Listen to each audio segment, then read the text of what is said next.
everyone, welcome back. So today's video is a little bit different than what I typically do.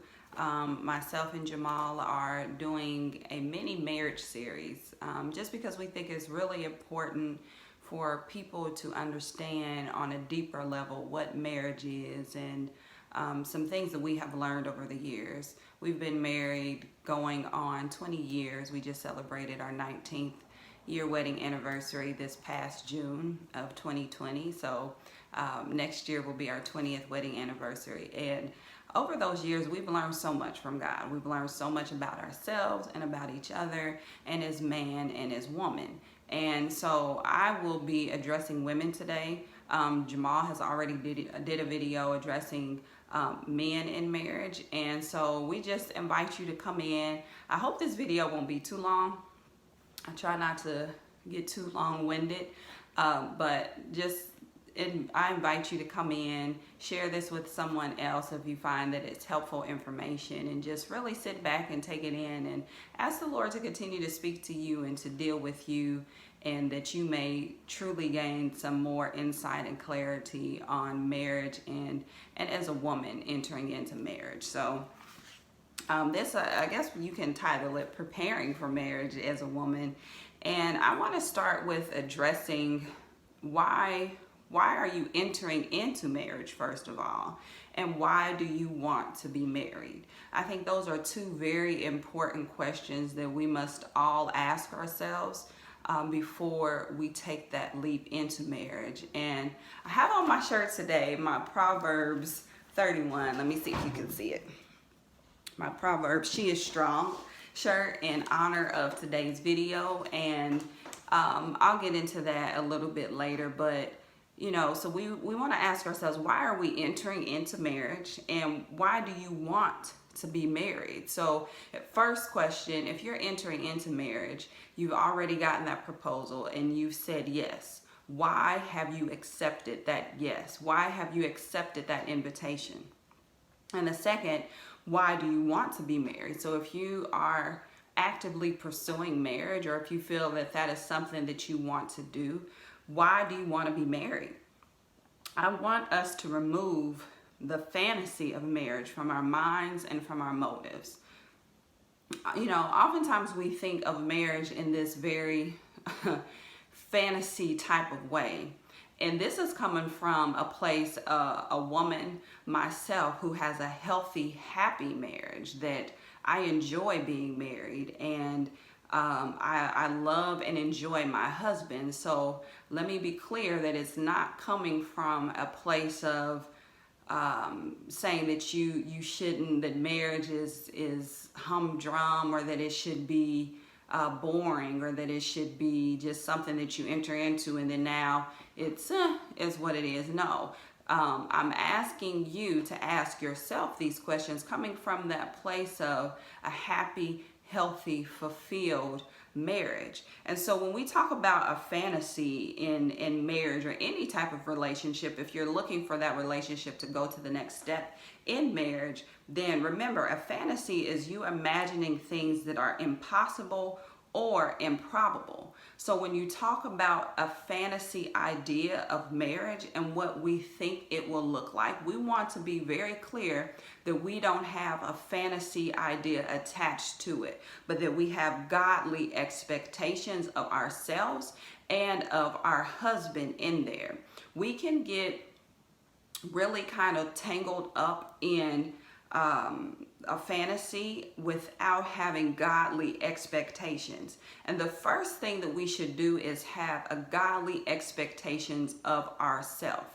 As a woman, as you are preparing to be married, as you are preparing to be a wife, then you want to have a godly expectation of who you should be in this marriage. Not just who you think your husband should be, and not who and how you think the marriage should look. So that kind of goes back to the first two questions of why are you entering into the marriage and why do you want to be married. So some healthy reasons why you would want to be married are you're looking for a partnership, you're looking for that sharing aspect of relationship, you're looking to build a family with, you're looking to build and to grow community with, and you're also expecting, and this is where the godly expectation comes from. You are expecting to learn from your spouse and learn from one another, and to continue to learn from God.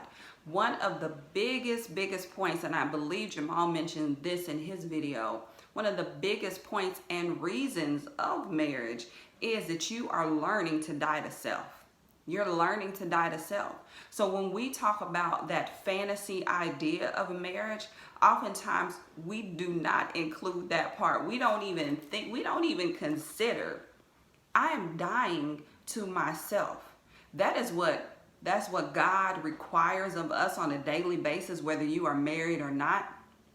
But as we enter into marriage, that's what really helps us to die to self, because we want to be completely sold out and surrendered to Christ. So as we enter marriage, that has to be a godly expectation of ourselves and of our husband. But I want us to really focus on ourselves, because when we constantly look at him, when we constantly look at what he's doing or not doing, or what we think he should be doing, then now we have not surrendered to God. We're completely absorbed in who we are and who we want them to be. So other parts of an unhealthy reasonings in wanting to be married is, we have these ideas in our mind from society of, you are however old, and so you should be married now. So that is why maybe you accept the invitation of marriage.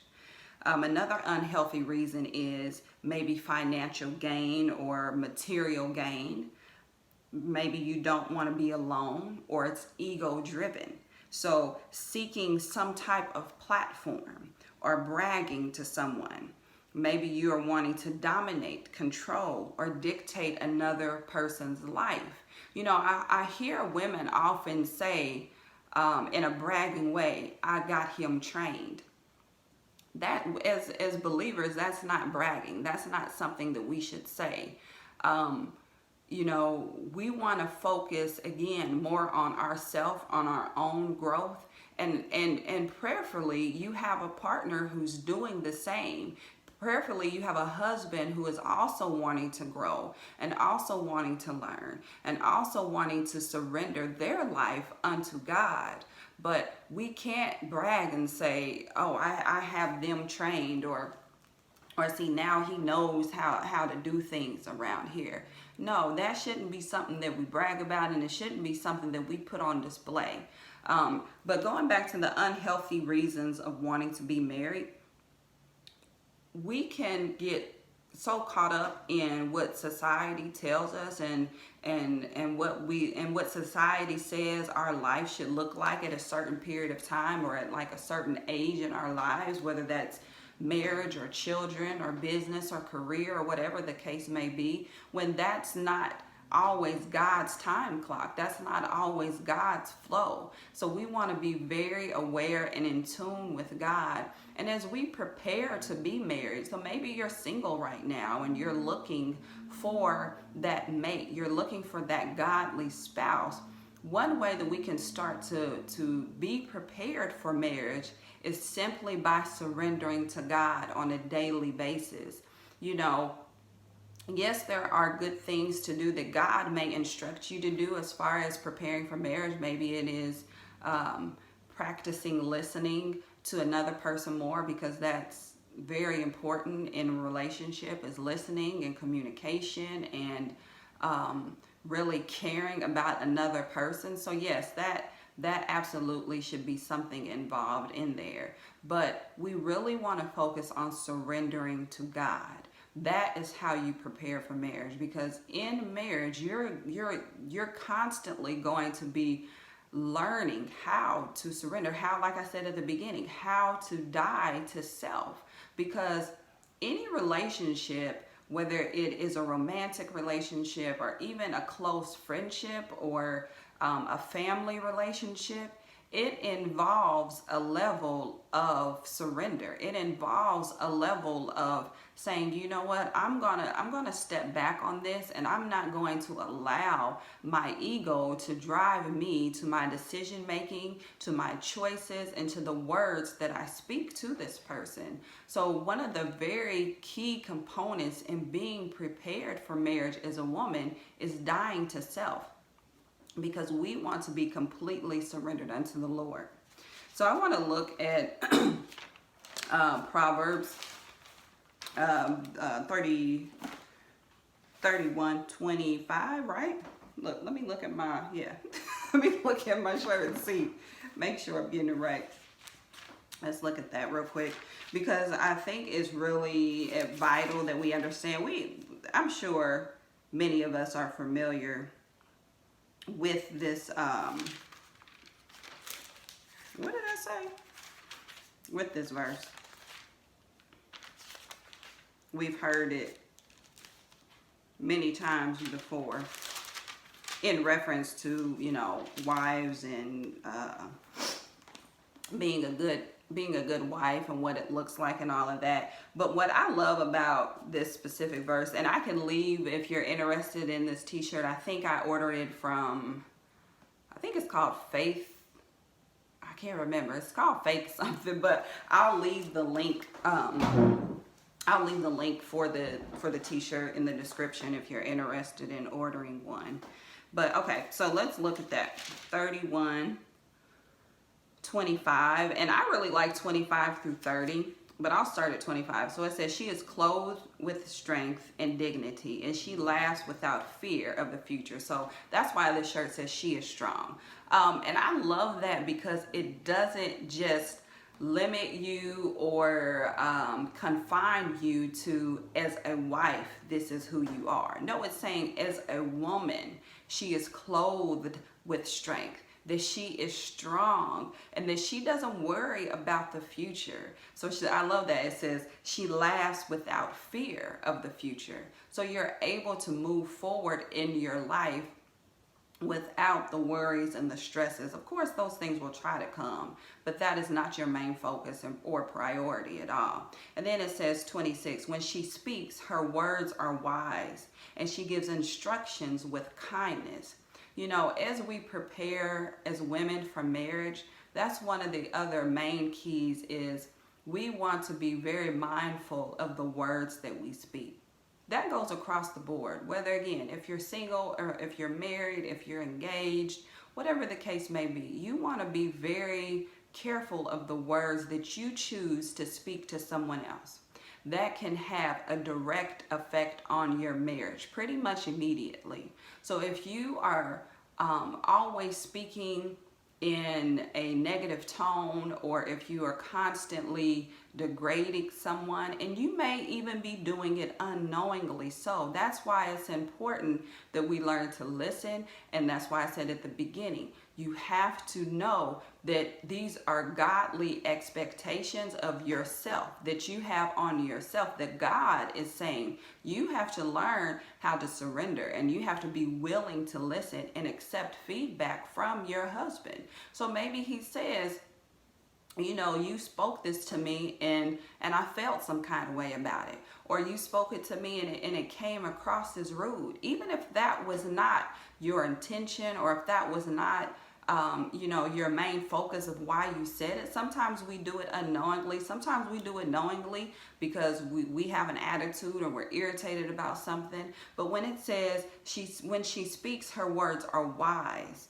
and she gives instructions with kindness, that is an attachment to the words that you're speaking. That kindness is attached to it. So we want to be very careful and mindful of that. And the only way that we can really do these things is by surrendering to God, like I said, on a daily basis. And then let's look, and on your own time, just continue to read that all the way down to 31. I'm not going to read it all here just for the sake of time, and I don't want this video to be too long. There's just a couple more points that I want to make on here.